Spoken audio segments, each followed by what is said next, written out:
পাগলামি ছাড়া পৃথিবী চলবে? পাগলামি ছাড়া তো পৃথিবী চলবে না, তাই না?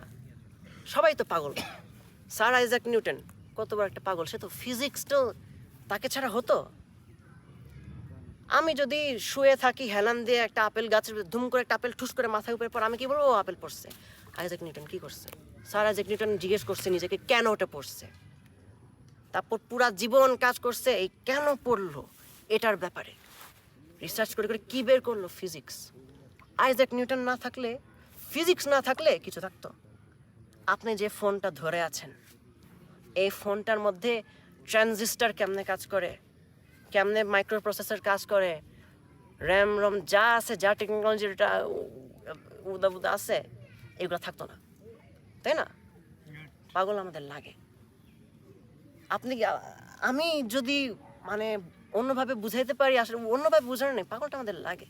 অবশ্যই আমার বাবা একটা পাগল, এই জন্যই সে এত অসাধারণ মানুষ। আমিও তো একটু পাগল টাইপ। কিভাবে আমি পাগল টাইপ হচ্ছে, আমি কিভাবে বুঝাইতে পারি, আমি খুব দৌড়াদৌড়ি করি ক্লাস থেকে এইটা থেকে ওইটা থেকে ওইটা, আর আমার আসলে প্রোডাক্টিভ লাগে আর কি। পাগল আমাদের লাগবে, পাগল ছাড়া আইডিয়া পাবো না। সবাই যদি সব কিছু অর্গানাইজ করে করতো রোবটের মতন, তারপর মজা হইতো। আমাদের জীবন কিরকম, আমাদের জীবন হচ্ছে একটা রোলার কোস্টার